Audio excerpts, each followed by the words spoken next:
Hi, I hope you can attend the Zoom Q&A workshop on July 4th, 2025 from 8 to 9 a.m. In the morning, Los Angeles time, Pacific time. Look in the post for the link to register or in the description of this video. Today, we're going to talk about how I became a clean real-time stenographer, how I came to pursue this career. And I'm going to share my screen and type. The first time I heard about stenography was when I was in junior high QWERTY keyboard typing class. The teacher briefly mentioned people who can type as fast as people talk. But I didn't really give it much thought except to think that it sounded pretty outlandish. Then as a high schooler, I saw a classmate who had a book called Stenography, and he was trying to learn the finger positions because he said that it was a high-paying career that he wanted to get into. I didn't keep in touch with him or know if he ever succeeded, but that was the second exposure I had to the career. If you are enjoying my video, please give it a thumbs up, subscribe, and share this video with your friends. The third time that I had exposure to the idea of this career was from the ASVAB test in high school, also known as the Armed Services Vocational Aptitude Battery Test. The ASVAB is a standardized test that's used to figure out what career a person would be good at in the military. It's a timed test that measures skills including verbal, math, science, and technical abilities. Besides military applicants, the ASVAB is also given to high school students to predict academic and occupational success. When I took the ASVAB test in high school, I had no idea that it was such an important assessment. You see, I had no idea that people had different personalities, skills, and aptitudes, and that each person's dream career was different from that of the next person. I had no idea that a good career fit was an important thing. So I took the test, and it told me that I had the aptitude for being a court reporter, but did I understand the value of that piece of wisdom? No. So I ignored the results of my ASVAB test. If you're listening to this video and you know somebody who's in high school or looking to change careers, tell them about the ASVAB test. Being in a career that you have the aptitude for is very important. It will make you a much happier worker if you have the skills, temperament, and ability to handle the demands of the career that you're in. So because I didn't recognize the good advice I'd received from this test, I didn't do any research into the court reporting field.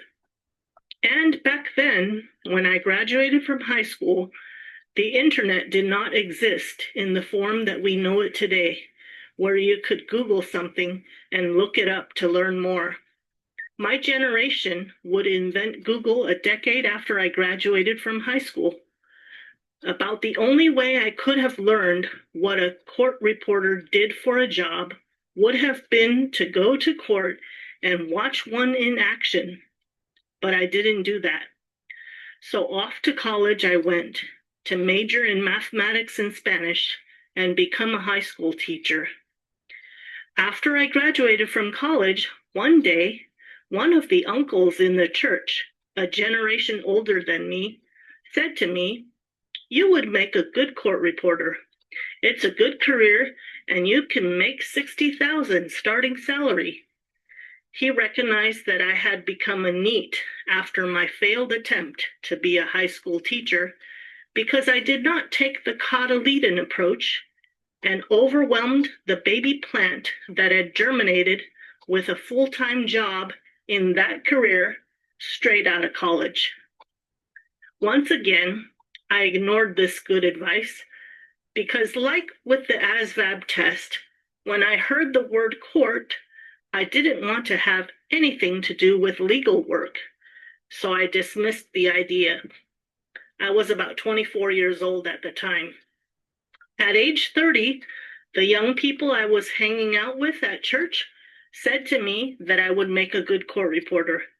They were engineers, computer scientists, making good money in the San Francisco Bay Area, California, but they could recognize that I had the ingredients needed to be a good court reporter. Again, I dismissed the idea. Finally, at 35, when I married, my husband said to me that I should try becoming a court reporter. This time I listened and went to West Valley College in Saratoga, California, and enrolled in court reporting school. I loved it from day one and have loved the 4 years in school and 15 years in the career ever since. So that's the story of how I came to pursue a career in stenography. I guess the voice of love convinced me more than any other voices in the past to check it out, and the late bloomer that I was blossomed. So you see, people were recognizing that I had the 5 transferable skills for learning stenography and were telling me all my life, but I was blind to it. Had I known stenography could be used for careers other than court reporting, I probably would have checked it out sooner.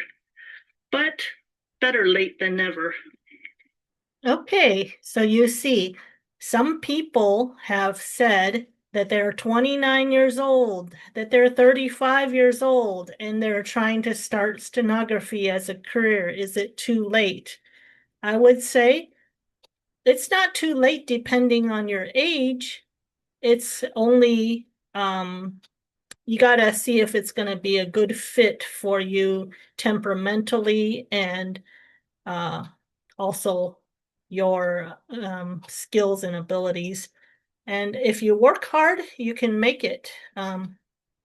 Yeah, but I was 35. That was pretty old to start school and still made it.